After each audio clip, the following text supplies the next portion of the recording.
Minggu lalu saya salah baca Injil. Jadi hari ini saya cek lagi, jangan-jangan salah baca lagi saya. Ternyata benar. Dan saudara-saudariku terkasih, hari ini adalah penutup tahun refleksi. Dan saya rasa banyak dari kita yang gak sadar bahwa tahun ini, tahun 2021 ini adalah tahun refleksi. Kayaknya banyak yang gak sadar. Kayaknya saya sendiri juga agak kurang sadar. Makanya supaya jangan kelewatan, saya ajak Anda untuk merenungkan doa tahun refleksi yang nanti akan kita doakan sesudah komuni. Doanya isinya begini: Allah Bapa penyelenggara kehidupan, kami bersyukur karena Engkau telah menggerakkan para perintis, para martir, dan mengutus banyak pribadi untuk terlibat dalam perjalanan hidup Gereja Keuskupan Agung Jakarta. Ini adalah sikap gereja, sikap Bapak Uskup terutama, yang kalau di dalam bahasanya Bung Karno kalau nggak salah ya, jas merah, jangan sekali-sekali melupakan sejarah. Nah, kita diajak untuk terus ingat, kita sekarang di sini begini, punya gereja seperti ini, itu karena para pendahulu kita, para perintis, para martir, mereka yang terlibat dalam perjalanan kehidupan Gereja Keuskupan Agung Jakarta.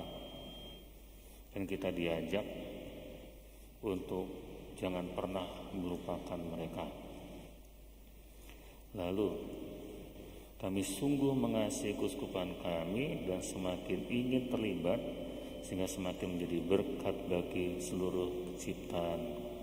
Nah, itu ada tuh di situ tuh, semakin mengasihi, semakin terlibat, semakin menjadi berkat. Ini kenapa ya? Kok suaranya begini terus? Terus bimbinglah kami agar mampu melihat ke dalam dan melakukan perbaikan diri, mengadakan perubahan yang diperlukan, dan mewujudkan niat-niat yang lebih baik dan lebih kokoh dalam menjalankan semua aspek kehidupan gereja dan masyarakat.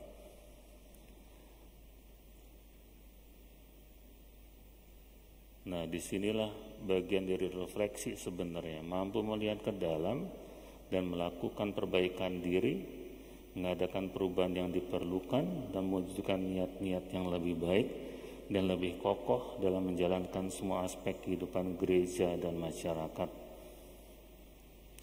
Dan yang saya ingin ajak untuk lebih kita tekankan adalah bagian selanjutnya.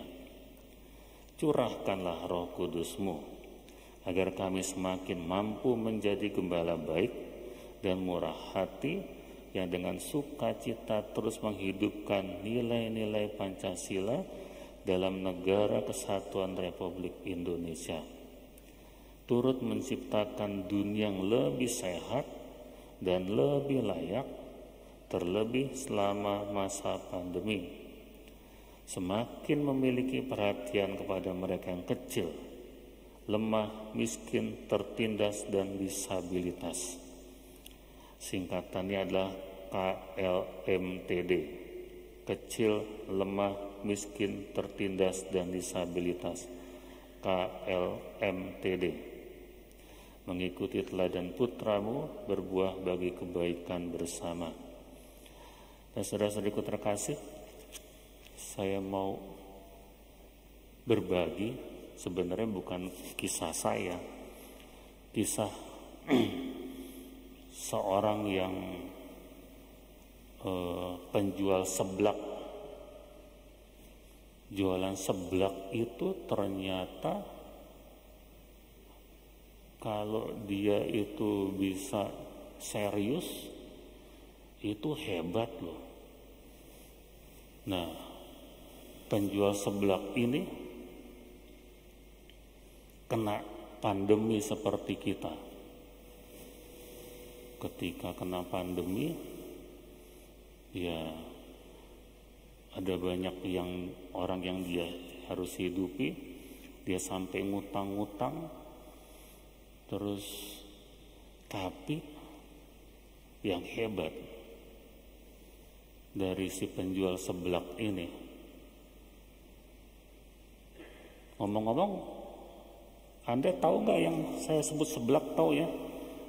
Nggak tahu ya seblak apa ya? Kalau saya lihat-lihat ada seperti bentuknya, ada seperti kue tiaw ya, bentuknya mie lebar seperti kue tiaw. Terus sebenarnya empok dulu yang bantu saya di sini.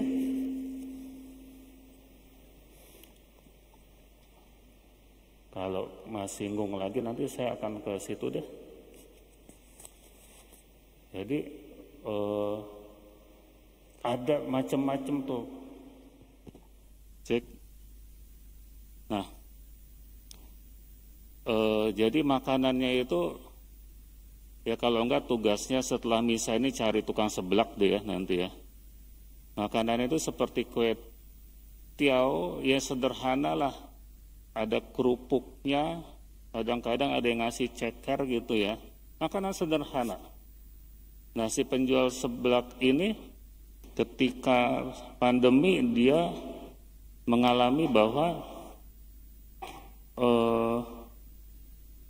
ya seperti para pedagang yang lain, penjualannya merosot drastis, tapi yang saya terkesan adalah ini. Dalam situasi seperti ini dia sadar ada banyak orang yang butuh pertolongan, jadi setiap hari dia selalu berusaha untuk membagikan makanan. Jadi dalam setiap hari dia jumlah tertentu dia bagiin makanan gratis. Padahal dia sendiri sulit. Tapi dia melihat ada banyak yang lebih sulit daripada dia.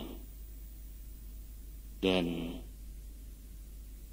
setelah udah mulai bisa jualan dengan baik, dia bilang luar biasa. Sehari itu dia bisa mendapatkan berapa puluh juta, sehingga ketika saya hitung-hitung sebulan dia bisa mendapatkan 1 miliar. Dan dia bilang itu berkat dulu dia itu murah hati. Itu refleksinya dia. Pada saat susah dia masih menolong orang. Pada saat dia sudah bisa mulai bangkit, lalu kemudian Tuhan menolong dia. Dan kisah kedua adalah kisah yang saya tonton dari Deddy Corbuzier. Deddy Corbuzier punya kenalan yang kalau menolong orang membuat baksos itu nggak main-main, nilainya miliaran, tapi nggak pernah ketahuan. Sampai hari ini saya nggak tahu siapa itu yang diceritakan oleh Deddy Corbuzier, temannya yang sering menolong orang dan jumlahnya itu miliaran.